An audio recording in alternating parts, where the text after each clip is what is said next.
Game Insight is a company that has really taken the world stage by storm from Eastern Europe. There aren't very many companies that have done what you guys have been able to do. Darya TRUSHKINA from Game Insight is here to talk to us about free-to-play games on mobile. So go ahead. Hope you can hear me. I'm not very tall, so I want to make sure that you actually see me, not just hear me. Like David said, my name is Darya TRUSHKINA. I represent Game Insight. I'm Vice President of Business Development in an amazing company. And I would like to start with just a really brief introduction who we are and what we do. The company is going to be pretty soon 3 years old. However, we already cannot be probably called a startup, even though there is some different opinions on that as well. We right now about 400 people. We have 2 offices in Moscow and in San Francisco. Our biggest probably business activity, the most new business activity, is that we open third parties publishing. However, we are very picky and choosy on who we publish, so the content needs to be really, really exceptional for that. A couple key factors on why we're probably as successful as we are right now, because user experience for us and the quality of the content we produce is absolutely top priorities. For example, we don't place any advertisement in our games, so the user experience is not interrupted in any way. There is a lot of controversies on that one, and we probably could have been making way more money as we do right now if we would work with, like offer walls and different ads. However, we have right now probably not the biggest audience in the world. However, we have a very loyal audience, and people who plays our games on average, not just playing, but also paying in the 3 titles on average in our game. So basically, if you have iPod and you have download all Game Insight's games on it, average user would pay in 3 titles at once. So today I would like to tell you why you should develop not a premium titles, but a freemium titles, and why freemium titles is going to rule the world. Game Insight produces only freemium games, free to play, and 100% of our revenue comes from in-app purchases. So basically, why games to begin with, right? The latest statistic says that about 90%, it's 89%, but that number is growing, actually access their mobile devices not to check Facebook, not to read the news, but play games. That's why you need to go in playing games. And that's not just US market, it's actually a global market right now. And I'm going to get to that a little bit later. But as for today, Android, for example, held 68% of market revenue for smartphones and tablets globally. And the biggest achievement, one of the biggest achievements, and very excited achievements for Google lately, is that Google actually took the major share market in US lately. So Google right now have 51% of market share in United States for smartphone and tablets as well. Market opportunity for freemium titles is actually enormous, because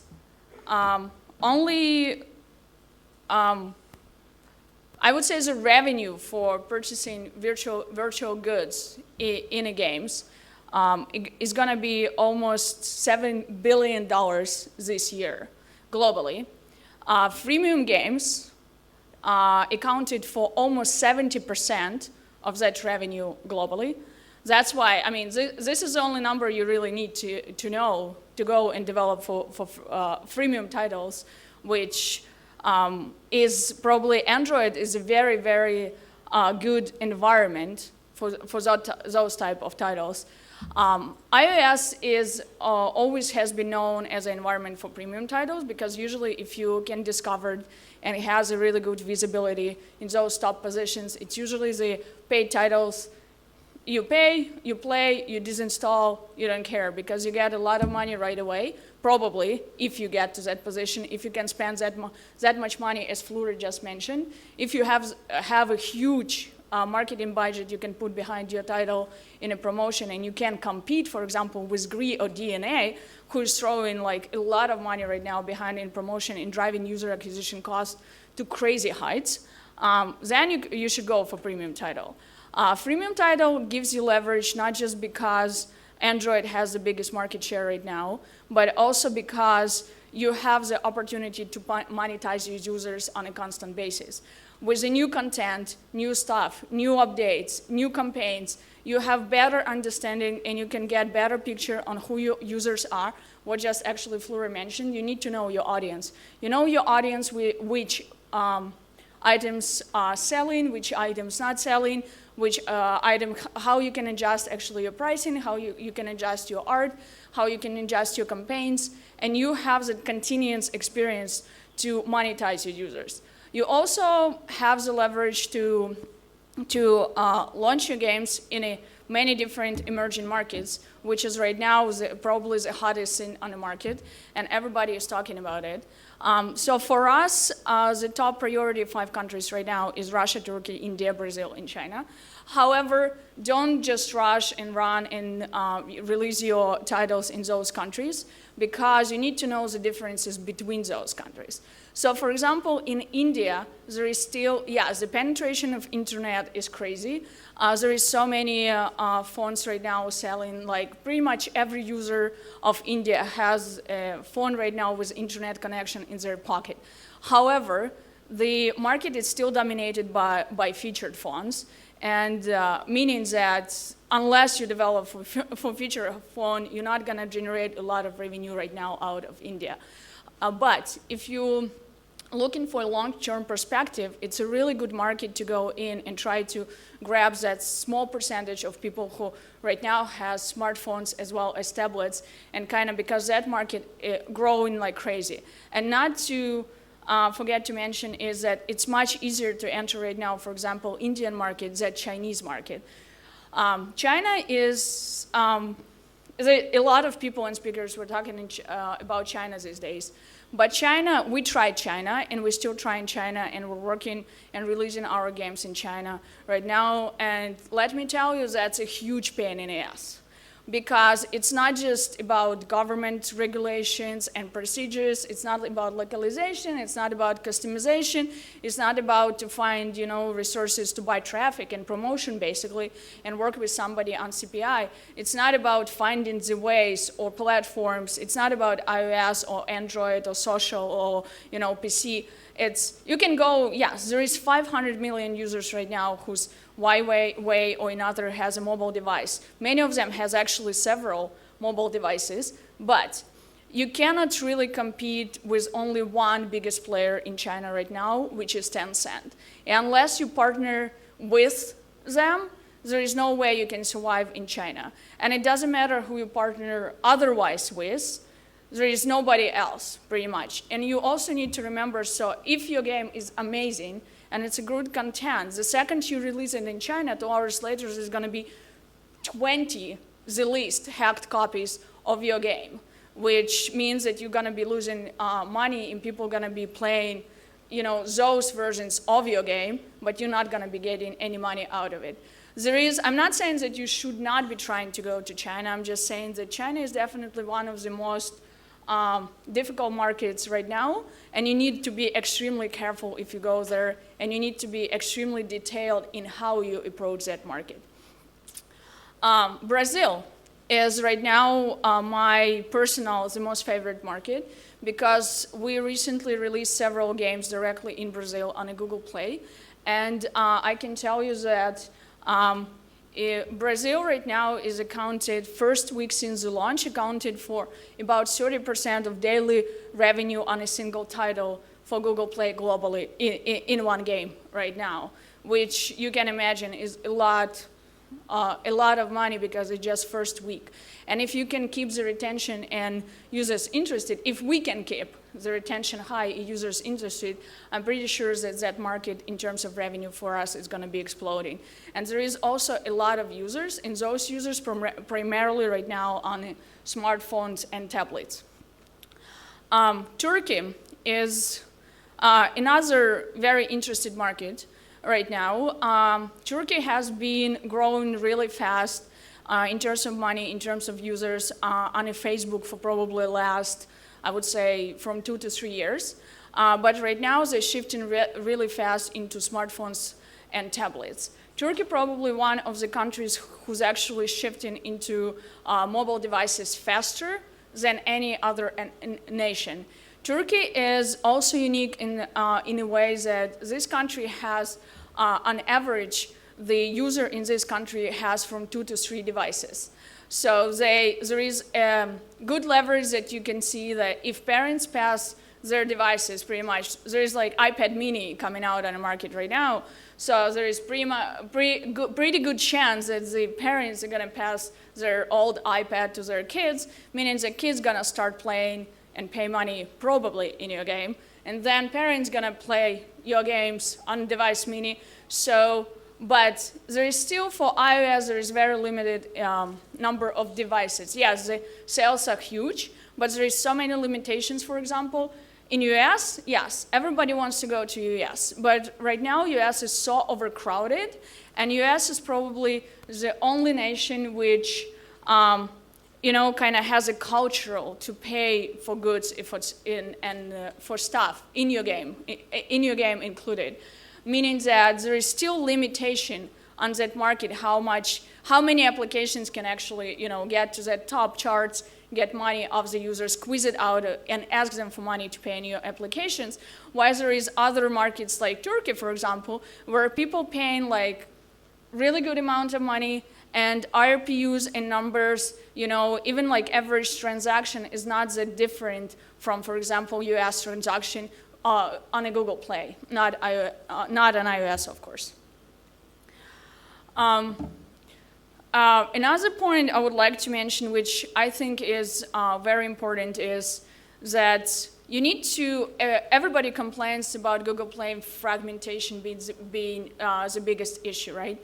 iOS is very simple. You got it on one device, and with limited adjustments, you can pretty much release it on any new device Apple comes up with.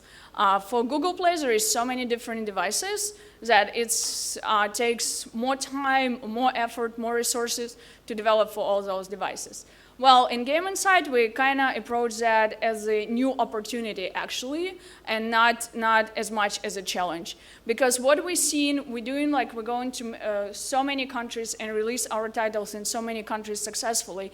So what we see, actually, the top devices for Google Play, let's say, in Russia, are diverse, a difference from, let's say, the top devices on Google Play in India or Brazil or even China.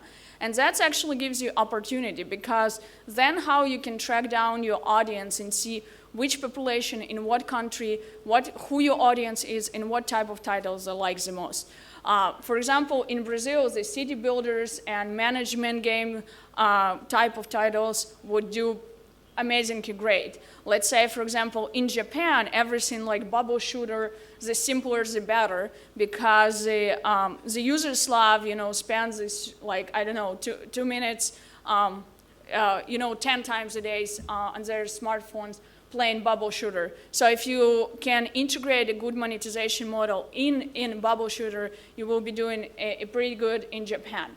So just look at fragmentation, like if you have several titles especially, you can deploy them on different type of devices and kind of bring them to the different audience in the different countries. And then fragmentation becomes actually opportunity and your leverage more than your challenge to be successful on a Google Play.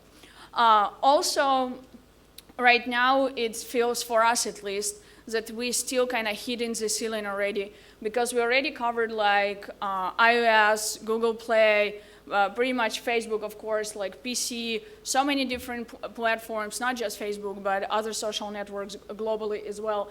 So for us, what we found very beneficial on a Google Play is as well that the manufacturers who produce their devices can actually give you a really good deal if you have a great content.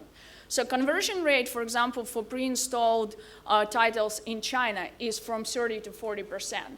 You will not see that anywhere else. So basically, like Huawei is the biggest device seller in China. They're selling, I think, around like 30, 40 million devices in China every year only. Could you imagine your game being on those devices and with conversion rate into paying active users is actually like 30, 40%?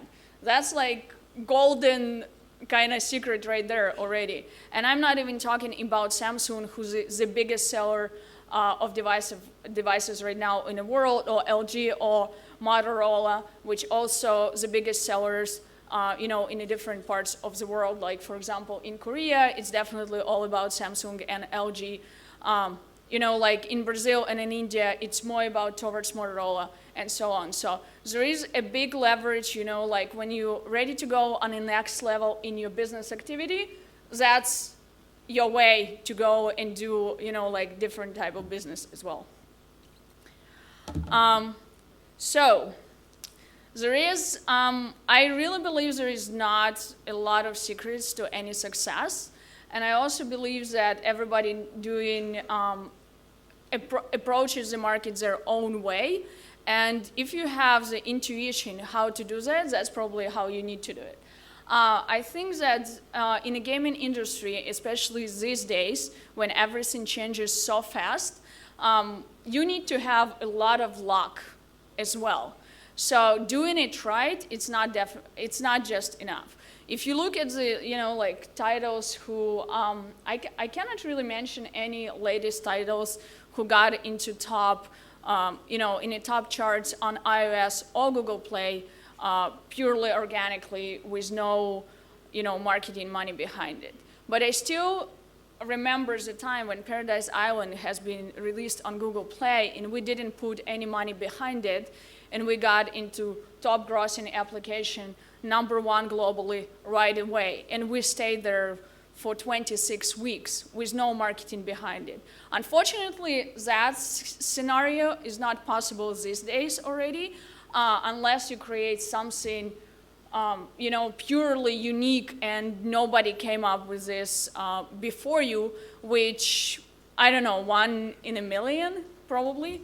I don't know chances, but there is, the good thing is, if you're doing it right and you have your intuition and you put your heart in your development and you develop application not just for yourself, for family, or for your friends, but you develop something great, understanding the business opportunity, how to release it and how to release it properly, you're going to be successful. There is no doubts. I really recommend you to take a closer look at Google Play and go for the Google Play. Even though if you cannot release it right away on every single devices, Android-based in the world, it's totally fine. Go for the biggest countries, because right now there is a really big shortage of a great content in those countries. And partners in those countries are very, very liberal in terms. They're not gonna squeeze you the biggest revenue share out of you, just because they want your content. They're actually very flexible and they're looking into your interest as well. So you can negotiate the best deal for you. Instead of just going for US, where it's already overcrowded, you don't have that much money, user acquisition cost, it's insane higher, and it's on a rise, and it's gonna be even higher. And I do believe that there might be a day when, I remember when the user acquisition cost on Facebook was close to $40. That also might happen for mobile devices right now. You never know. With Green DNA, they have a lot of money, so they can afford just to do that. And so take a closer look. And Russia, this is your market. Russian is like, you get the audience, you get the people, you get the culture, you get the mentality, you do understand how people pay for what items they would like to see, what they would like to pay. The local, like carriers, you can grab a deal with them probably, you go for the local app stores, you don't need any localization, you don't need that much customization, so you can really save on that, money on that cost. So take a closer look at China and Brazil and definitely, on Turkey. If you're choosing right now, I would definitely recommend you to go after Brazil and go after Turkey. There is also several countries right now which I cannot unfortunately mention because we enter in those markets like really aggressively right now. But there is several countries in this world where IRPU right now is over on Google Play is over $100. So maybe like next year in Casual Connects, that's going to be our success story. But not to kill your dream, basically. That's what you should know. You should go after. There is other market, other audiences who are actually willing to pay a big money for your games, basically, if your games is a great, great, great content. Just remember about user experience and remember that you need to re-engage your user every single day. Never forget about this. Keep close eye on your analytics. Know who they are. Know who, like what they're playing, what they like, what they don't like. For example, in Brazil, I just came from Brazil Game Show, which was the most shocking moment for me on that show, that you walk into there and there is kids, like basically like this big. They're probably like 9, 10 years old. That was like 95% on the audience in that show. So you need to know that as well. So you know your audience you're creating game for, and you'll be successful. Okay, I think Yulia is like showing me that I need to finish. All right, thank you very much. And if you have any questions, I'll be glad to answer. Thank you, Darya. That was good timing with the finishing. Questions for Darya? You blew them all away. No questions on how to get to the Brazilian customers? Did you say there were 9 and 10-year-old kids at the Brazilian game show? Yes. It must be a different sort of show than this, right? It's no. Not a business type of show, but that was kind of surprising. But also, like if you look in the numbers, like I said, like 30% of daily revenue right now on Google Play comes from Brazil. So, and those kids paying for our games at least right now. So that's kind of unique. How do they pay for games? There's different payment solutions for different country. Brazil is definitely not credit card based. Any other questions? All right, thank you very much.